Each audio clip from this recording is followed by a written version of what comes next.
Ladies and gentlemen, tonight's lesson plan begs the question, how far would you go and what would you do for your children?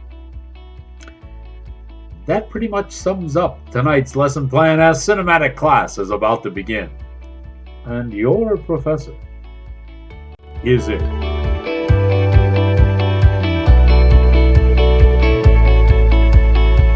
Greetings, salutations, and other sundry affairs. I am your cinematic professor and purveyor of truth in movies. And the truth about tonight's lesson plan is yeah, Nelson's helping out his son, and that's pretty much as far as it's going to go on this. Ladies and gentlemen, this is not an entertaining film at all. If you're looking to watch a little escapism, relax, this is not the movie for it because it will not fit the bill. All right. Now, Tim Blake Nelson he's an absolutely fine actor. He really is. And several years ago, he had probably one of the better westerns to come along the pike in a movie called Old Henry. I still watch that one when I get the opportunity. I think I've seen it about 3 times already. Very, very good movie. And you would wonder what would cause him to do a movie like this, which is called Asleep in My Palm. And what would make him do it is his son. You see, the movie was written by his son, Henry Nelson, and it also is his directorial debut. So this is his baby. He wrote it. He's helming the project, and certainly, what father would not lend all he could to help his son along, especially in the movie business. Like most movies of this ilk, it's really not a story. You really don't have an arc, so to speak. It's a vignette. It takes a little slice of life from a small group of people and it shows it to you. Is everything wrapped up at the end and comes to a solid conclusion? No. Do we really understand the beginning and how everything transpired? No. It's just this little slice of life, and during that slice of life, there are soliloquies, for a less better term, that preach to you. In fact, it seems to be that is the main point of this movie, preaching. Well, what are we preaching about, Professor? I'm so glad you asked. First, we have to preach about the typical anti-capitalism. So there's a nice, 4 minute segment or so where Tim Blake Nelson just rants about capitalism and how it destroys people's lives. Okay, so we have that. What else does he ramble about? Well, he rambles about religions. And these segments take up a lot. First, not only is his character railing against all organized religions, but there is a rather lengthy and quite uncomfortable diatribe on Satanism and how Satanism might actually be a good religion.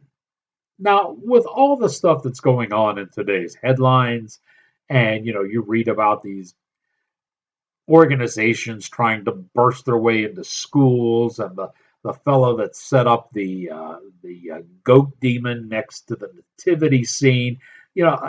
These people are deranged. Okay, they're going for more than their Andy Warhol 15. These folks are really trying to push a subversive. By their deeds you shall know them. And there you have it. So this movie fosters that and kind of elevates that type of a belief and what have you, while criticizing all the other things. Sorry, that's something that just doesn't fill my cup of tea. And of course, we have to have the standard propaganda of a woman trying to find herself and become strong and independent. Now, the woman in this case is a 16-year-old girl, but the mantra is still the same. I've told you in reviews past that for some bizarre, strange reason, producers in Hollywood seem to think that the only way a woman can prove that she is strong and independent is through promiscuity and lesbianism. And this is no exception. The fact that the actress is playing a 16-year-old girl should also make you rather uncomfortable. Not the type of thing you want to promote in a movie. So the film starts out with a rather bizarre tale of Chicken Little. This is uh, considerably different than the tale you are familiar with. And it's kind of interesting the way Nelson goes through it. Nelson plays Tom, and he is living in a storage unit with his daughter, Beth Ann, who is played by Chloe Kerwin. Those are the main characters through the whole story, and it's really a slice of their life that we're seeing. Popping in and out as kind of a catalyst to their actions is Jose, who is definitely not in any way, shape, or form uh, Spanish, Hispanic, Latino, whatever. He's played by Jared Abrahamson, and he's the unstable enzyme that is tossed into the mix, the father and daughter mix that starts everything going. The movie at first seems to be in praise of the homeless. I mean, these folks are really don't have anything at all, and they're scrounging and living off the land like vultures and leeches. But they seem to be very happy in their lives and very content in their lives. And it's almost, when you mix it with the other stories or themes that are going on in the film, the anti-capitalism, the anti-money type thing, the anti-religion, the praise of Satanism, and this is a glorious life, just scamming people and living off the land. The whole message makes this entire movie unpalatable because the characters are not sympathetic. It's not the type of thing where you would sit back and say, they might have something here. I think I might like to live like that. No, in fact, just the opposite. They're trying to make praise of a situation that is, well, not worthy of praise. And that's not a good thing. Was your dad like a spy or something? He sells stuff. Like what? Mainly things people have forgotten about and don't need anymore. Mostly what we see is fabrication. What about us? We're what we say we are. Did I scare you? No. He saw some bad things in the war, and he kind of cut us off from the material world. I'll meet you in the basement in about an hour and a half. You bring the bolt cutters. Got it. I found something. See? Come on, man, I put it away. Dad? What do you do other than worship your dad? I promise I'll explain everything, but we need to leave here right now. And then what? She's growing up, dude. Where are you gonna be then? We're just gonna be hanging here, drinking beers. Wanna join?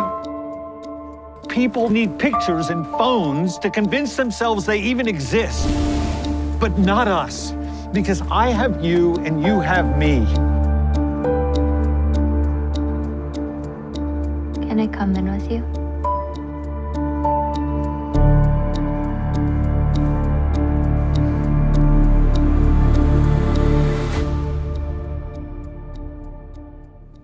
End of story. I think now, for a insightful look into this movie, let us peel back the veils of time and travel back to the early Cretaceous period for the nation's first and only prehistoric film critic, Rex Reed. This movie is difficult to get through, even if you have eons of time. Tatjana Krestensky provides yeoman camera work, and Max Miller does his typical random insert shots that have no bearing on the narrative. Henry Nelson has written and directed his first film. Let us hope future endeavors will be entertaining.